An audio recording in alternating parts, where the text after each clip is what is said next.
তো hello guys, আজ আমি আপনাদের সামনে তো দু চারটে কথা বলবো। তো আপনারা একটু ভিডিওটা স্কিপ না করে পুরোটা দেখার চেষ্টা করবেন। तो रुको जरा सबर करो बोला धक्का मुक्की नहीं करने का। তো আমার মা হচ্ছে তালের ফুলুরি করেছিল। তো সেইটা তারপরে দুপুরবেলা ভাত খাওয়ার পরেতে মা আমাকে দিল। তো আমি দু তিনটে খেয়ে নিয়েছিলাম। দেখি যে তারপর থেকে তো যেন আমাকে একটা অস্বস্তি বোধ লাগছে, আর যেন গলার কাছে যেন মনে হচ্ছে একটু গিজগিজ ভাব লাগছে। হ্যাঁ, তো এই নিয়ে আমি রোজ সন্ধ্যেবেলা মাগরিবের নামাজ পড়ে তো কোচের চা দোকানে আমি চা খেতে আসি। তো আমি আজকে চাও খেতে আসি না, তো ওই শরীরটা একটু অস্বস্তি বোধ লাগছে বলে। তো তখন প্রায় 7:30 বাজছে। তো 7:30টার সময় আমি মনে হলো, বসে থেকে থেকে আমি অফিসে বসেছিলাম, তো বসে থেকে আমাকে মনে হলো যে আজকে আমি একটু যাই, কোচের কাছে যাই, যেয়ে দেখি কোচে যে কিছু রচা করে দেয় নাকি আমাকে। তো কোচের কাছে আমি আসলাম। আসার পরে কোচেকে আমি কেসটা বললাম যে এমন এমন কেস। তো ও আমাকে বললো যে একটু বসো, তো আমি দেখছি কি করা যায়। তো একটা আমাকে ও চা বানিয়ে দিল। তো চা বানিয়ে দেওয়ার পরে আমাকে বললো যে চাটা খেয়ে যতক্ষণ না ঢেকুর উঠে তুমি এখান থেকে যাবে না। তো আমি চাটা খাওয়ার পরে তো কিছুক্ষণ মিনিট দুই তিনেক পরেতেই আমার দু তিনটে ঢেকুর উঠলো। তো ঢেকুর উঠার পরেতে দেখলাম যে সত্যি তো পুরো গলা জাম, মানে যে একটা ভারী ভারী অস্বস্তি বোধ লাগছিল, তো সেটা আমার কেটে গেল। হুম। তো এটা হচ্ছে আমার নিজের ঘটনা, নিজের ঘটেছে। তো এই ভিডিও আমি অনেক ছেড়েছি, তো অনেক কাস্টমার বলেছে যে না, কোচের চায়ের মূল্য আছে, কোচের চা অনেক ভালো, কোচের চায়ে অনেক মানে টুকিটাকি বিমার ভালো হয়ে যায়। তো আমি কাস্টমারের মুখে শুনেছি। তো এটা হচ্ছে আমি নিজে প্রমাণ একদম পেয়ে গেলাম যে কোচের চায়ের মহিমাটুকু।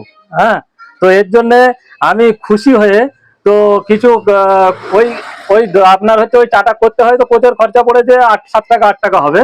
তো তার বিনিময়ে ওকে আমি আজকে খুশি হয়ে আমি ওকে আর 50 টাকা দিচ্ছি। তুমি এটা খুশি হয়ে রাখো আজকে। আর তুমি, হ্যাঁ, তুমি কিছু বলবে নাকি দর্শক দিকে? তো আমি বলতে চাইবো যে কারোর বিশ্বাস না যদি হয়, তো আপনারা হয়তো ভাবতে পারেন যে কোচের দোকানের অ্যাড করছে। তো কোচের দোকানের অ্যাড করার কোনো প্রয়োজন নেই। কোচের দোকানের কাস্টমার দেখলে, মানে আপনারা দূর দূরান্ত থেকে যদি আসেন, এসে দেখবেন যে কোচের দোকানে কাস্টমার কত আছে। কোচের দোকানের অ্যাড করার কোনো প্রয়োজন নেই। কোচে চাই যে আমার কাস্টমার কম হোক, কিন্তু কাস্টমার এর কাছে এসে আঁকড়ে পড়ে যে এর চাটাই খাবো। তুমি কিছু বলবে নাকি, একটু দর্শক দিকে বলো। নমস্কার শ্রোতা বন্ধু ও আমার কাস্টমার বন্ধুরা যারা আমার চা খান, আপনারা তো শুনলেন ব্যাপারটা। তো আমি চ্যালেঞ্জের সাথে কিছু কারবার করি যে কঠিন মানুষ সমস্যায় পড়লে তো আমার গাছগাছরা দিয়ে আমি সেটাকে সারানোর চেষ্টা করি। তো ইনি আমার প্রতিটা চায়েরই ক্যামেরা করে, 5 জন বলে না রকম, আজকে ও নিজে বুঝতে পারছে চাটা সে আমার শরীরটা সমস্যা মিটেছে। একদম যাই হোক, এইটা আমার কাছে 50 টাকা নয়, এইটা আমার 50 লাখ টাকার আশীর্বাদ। আমাকে ভালোবেসে যে তার সমস্যাটা আমি মিটাতে পেরেছি, এই টাকাটা আমি আমার মানে সামগ্রিক হিসাবে সারা জীবনই তুলে রাখবো এই আশীর্বাদ। আপনারা আসুন, আপনাদের কারোরই যদি এরকম ধরনের কোনো প্রবলেম আছে শরীরে, তো আমার সঙ্গে আলোচনা করুন। আমি সেই চা খাইয়ে আপনাদের সমস্যা মিটাবো।